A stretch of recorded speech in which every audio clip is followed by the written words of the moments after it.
ვაგრძელებთ ეთერს ახლა შემოგვიერთება ივანე ჩხაიძე ანსამბლ ერისიონის დირექტორი და მასთან ერთად მიმოვიხილავთ ამბებს როგორია პროცესები საზოგადოების თვალით მოგესალმებით დიდი მადლობა რომ ჩვენი სტუმარი ხართ ბუნებრივია პოლიტიკურ შეფასებებს აღთხოვთ მაგრამ საზოგადოება როგორ ხედავს პროცესს რაც ქვეყანაში ვითარდება ну პირადად ჩემთვის რასაც გუშინ ხედავდი ეგ იყო და არა მარტო გუშინ ეს ბოლო 10 წლებია რა ბოლო წლები განსაკუთრებით რაც ხდება ქვეყანაში ну ძალიან ძიმე საყურებელია და ძალიან რთულია ამას ყოველთვის ნორმალურმა ადამიანმა რაღაც ისე ჩვეულებრივად უყუროს ეს იყო ძალიან ძიმე კადრები რაც გუშინ ნახეთ იმ საოცარი და ულამაზესი მოვიდის ესე ამ დღეს ჩაგდება პლუს იქ არის უამრავი კერძო საკუთრება, პლუს ჩემი ნათესავები ცხოვრობენ იქა. წარმოდგენილი მაქვს რა დღეში იქნებოდა ეს ადამიანები იქ და მთლიანად ეგ როგორც ფაქტი ჯერ გარედან თვითონ ქვეყნის გარეთ ამის მაყურებელი ადამიანები თურმე დამოკიდებულება უჩნდებათ მე როგორც ხალხზე, როგორც ერზე, როგორც ქვეყანაზე წარმოგიდგენიათ. ეს ნიშნავს იმას, რომ აქ თურმე ყველაფრის გაკეთება შეიძლება და ეს არ არის. ეს ძალადობრივი პროცესი არის შეფუთული, თითქოს არის ბრძოლა ქვეყნის ევროპული მომავლისთვის და ადამიანებს განსაკუთრებით ახალგაზრდებს არწმუნებენ, რომ აი ამ კოცონით, ძალადობით, ქვების სროლით შეიქმნება უკეთესი საქართველო. ეს რამდენად დამაჯერებელია და ეს გზა საით მიიყვანს საბოლოოდ. საბედნიეროდ არ არის კირგიზ ფარდა არ აქვს ქვეყანას და გადიან წვეჩით ჩვენი ახალგაზრდები და მით უმეტეს ჩვენ პირადად უამრავ გასტროლებს და ძალიან ბევრ გასტროლებზე დავდივართ და ხედავს უცხოელი მაყურებელი თუ რამხელა კულტურის ამხელა ტრადიციების მატარებელი ადამიანი ვართ და ხალხი ვართ და როგორი ერი ვართ და კიდევ ვიმეორებ საბედნიეროდ არიან ის ახალგაზრდები ვინც ამას არ ეთანხმებიან და ძალიან განათლებული, ძალიან ჭკვიანები, ძალიან ეროდირებულები და დარწმუნებული ვარ მათთვისაც ეს მიუღებელი ალბათ. ნამდვილად მეწოდება ეს ადამიანები ყველაზე შეიძლება ვერ ვიტყვი ამას, მაგრამ არიან იქ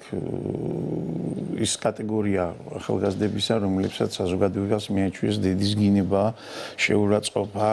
და ის დაუწერელი კანონი, რომელიც ჩვენ სისხლში, ჯიში, ჯილაკშია ქალის მიმართ იქნება ესა თუ კაცის მიმართ წარმოგიდგენიათ თუ როგორ მთავრდებოდა და ჯვარი გწერია მსგავსისგან და ეს დაუწერელი კოდია ჩვენს სხეულში რაღაცა ისეთი კოდი დევს ქალის პატივისცემა ქვეყნის პატივისცემა არაბილ სიტყვაობა ჩემთვის წარმოუდგენელია პოლიტიკის კეთება ესეთი დამოკიდებულებით დაწვით შეურაცხყოფით ქალაქის განადგურებით რა ვიცი საბედნიერო კიდევ ვიმეორებ არიან ახალგაზრდები ვინც ღირსეულად წარმოადგენენ თავის თავს როგორც თავის ქვეყანაში ისე უცხოეთშიც ახალგაზრდები არიან სწორედ მნიშვნელოვანი აქტორები ამ პროცესში ვინაიდან მათზე დგას ქვეყნის განვითარება თუმცა ჩვენ ხედავდით ახალგაზრდებს ამ ლიდერების ირგვლივ რომლებიც გამერჩევდნენ რადიკალური ქმედებებით და რაღაცნაირად ანუ გარკვეული კლუბები რომლებიც მუშაობდნენ ხშირად განმეორებადი ფრანკლინის კლუბი და არა მხოლოდ თითქოს ხდება წახალისება იმ რადიკალიზმის და ნორმად დამკვიდრება რასაც ჩვენ უყურებდით მათ შორის წუხელ ღამით ხო მათ შორის როდესაც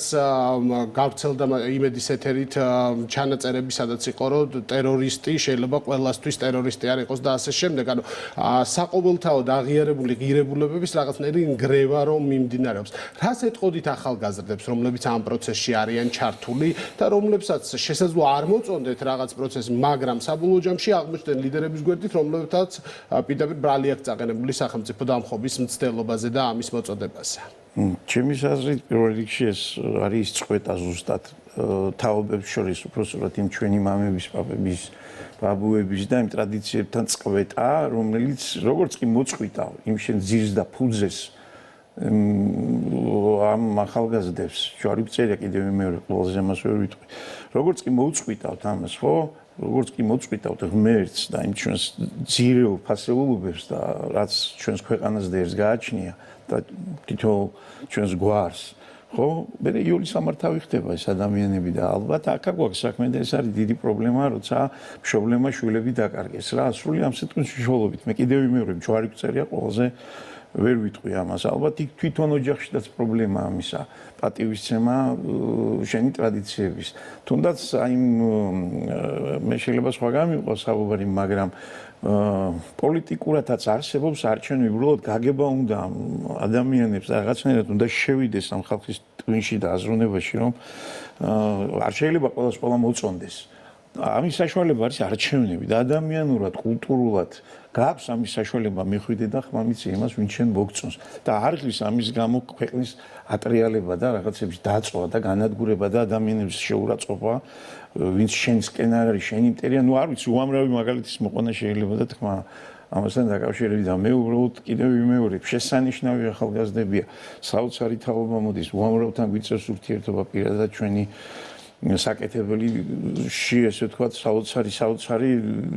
გოგო ბიჭები მოდიან და შესანიშნავად აზროვნებენ, საოცრად აზროვნებენ. დარწმუნებული ვარ ის მათთვისაც არ იქნება მოსაწონი რა ის რაც ხდება და არ შეიძლება ნორმალურ ადამიანს ეს მოწონდეს. დიდი მადლობა რომ გაგვიზიარეთ თქვენი მოსაზრებები. ივანე ჩხაიძე, ანსამბლ ერისიონის დირექტორი იყო ჩვენი სტუმარი.